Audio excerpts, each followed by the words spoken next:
আপনারা জানেন যে ইউনিভার্সিটি নতুন প্রশাসন আসার পর থেকে অর্থাৎ অভ্যুত্থান পরবর্তী প্রশাসনের কাছে বিপ্লবী ছাত্রমৈত্রী ঢাকা বিশ্ববিদ্যালয় শাখা বারবার উপস্থিত হয়েছে একটা কার্যকরী যৌন নিপীড়ন বিরোধী সেল এবং অ্যান্টি বুলিং ও র্যাগিং সেল চালু করার জন্য।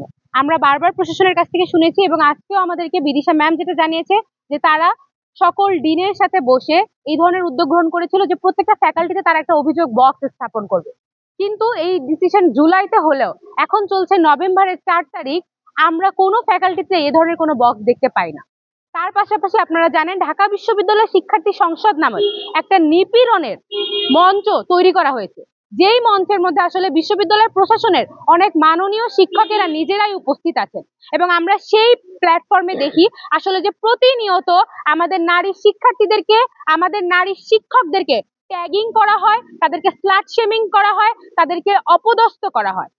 কোনো মতের সাথে যদি তারা অমিল পায়, তাদের যদি পছন্দ না হয়, তাহলে তারা যেটা করে সেটা হচ্ছে তারা ডিরেক্ট স্লাট শেম করা শুরু করে। আমরা এরকম বিভিন্ন স্ক্রিনশট আপনাদেরকে দেখাচ্ছি, বিভিন্ন স্ক্রিনশট এবং এই আইডির মালিক যারা তাদেরকে খুঁজে বের করে তাদের নাম এবং ডিপার্টমেন্ট সহ আজকে অভিযোগপত্রটা জমা দিয়েছি। এবং তারপরও যদি আমরা দেখি যে প্রশাসন কর্তৃক ন্যূনতম ব্যবস্থা গ্রহণ করা হয় নাই, তাহলে আমরা আসলে বুঝতে পারবো যে এই বিশ্ববিদ্যালয় নানাভাবে নারীদের উপরে নিপীড়ন করাকে সমর্থন করে এবং এই নিপীড়কদেরকেই তারা আসলে তাদেরই পৃষ্ঠপোষকতা করছে। বন্ধুগণ, আপনারা জানেন যে রিসেন্টলি আমাদের একজন assistant proctor ma'am Sherin Monami ma'am কে নানাভাবে সাইবার বুলিং করা হচ্ছে। এখন আমরা বলতে চাই এই যে সাইবার বুলিং করার যে পাটাতন বা ভিত্তি, এটা কিভাবে তৈরি হয়েছে। আমরা চলে যাই একটু পিছনের দিকে। আপনারা হয়তোবা দেখেছেন যে সামিয়া লুৎফা নিত্রা ম্যামকে কি পরিমাণ সাইবার বুলিং করা হতো, তাকে মারার হুমকি দেওয়া হতো, তাকে ট্যাগিং করা হতো, তাকে স্লাট শেম করা হতো। কিন্তু এই বিষয়ে আমাদের প্রক্টোরিয়াল টিম, আমাদের বিশ্ববিদ্যালয় প্রশাসন কোনো কিছু করেনি। তার কারণ কি? হয়তোবা তাদের সামিয়া লুৎফা ম্যামের সাথে বিশ্ববিদ্যালয় প্রশাসনের যদি কোনো নির্দিষ্ট মত থাকে, সেই মতটা মিলছে না, তার কারণে তারা এই ধরনের ট্যাগিং এর বিরুদ্ধে কোনো ধরনের পদক্ষেপ গ্রহণ করে নাই। আজকে আমরা দেখতে পেলাম যে আপনারা যখন নিপীড়নের বিরুদ্ধে অবস্থান নেন নাই, তখন সেই নিপীড়নটা এসে আপনাদের উপরেই পড়ছে। আমরা দেখতে পাচ্ছি যে আমাদের একজন প্রক্টর ম্যামকে কিভাবে আসলে সাইবার বুলিং এর শিকার হতে হচ্ছে। আমরা এটা তীব্র নিন্দা এবং প্রতিবাদ জানাই। তার পাশাপাশি আপনারা জানেন কিছুদিন আগে ঢাকা বিশ্ববিদ্যালয়ের সুফিয়া কামাল হলেরই ডাকসু হল সংসদের এক সদস্য সে অভিযোগ করেছে যে তাকে জুওলজি ডিপার্টমেন্টের সামনে হ্যারাস করা হয়েছে, বুলি করা হয়েছে। এই অভিযোগ আসার পরে তদন্ত কমিটি গঠন করা হয়েছে। বন্ধুগণ, সেই তদন্ত কমিটি প্রায় 7 থেকে 8 দিন হয়ে গেছে, আমরা এখনো জানি না আপডেট কি।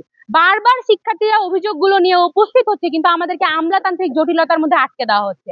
আমরা একটু ফিরে যাই ডাকসুর সময়, নির্বাচনকালীন সময়, যেখানে সকল প্রতিনিধিরা বলেছিল তারা নারীদের জন্য একটা নিরাপদ ক্যাম্পাস নির্মাণ করবে, কিন্তু আমরা দেখতে পাচ্ছি যে ডাকসুরও প্রায় 1 মাস শেষ হয়ে গিয়েছে, এখন পর্যন্ত শিক্ষার্থীদের জন্য নিরাপদ ক্যাম্পাস করতে আমরা এনাফ সিসিটিভি ক্যামেরা দেখতে পাচ্ছি না ক্যাম্পাসের কোথাও। আমরা দেখতে পাচ্ছি না যে একটা কার্যকর যৌন নিপীড়ন বিরোধী সেল, যেখানে বিপ্লবী ছাত্রমৈত্রী ঢাকা বিশ্ববিদ্যালয় শাখা দাবি করেছিল যে প্রত্যেকটা ডিপার্টমেন্টে এবং অনুষদ ভিত্তিক নিপীড়ন বিরোধী সেল থাকবে, যেখানে একজন শিক্ষার্থী প্রতিনিধিও থাকবে। আমরা যে গণতান্ত্রিক এবং নিরাপদ ক্যাম্পাস চাচ্ছিলাম, সেই ক্যাম্পাসের দিকে আমরা এখনো ধাবিত হতে পারিনি। তার মূল কারণ প্রশাসন উদ্যোগ নিচ্ছে, কিন্তু তার ফলো আপ কি সেটা তারা শিক্ষার্থীদেরকে জানাতে চাচ্ছে না।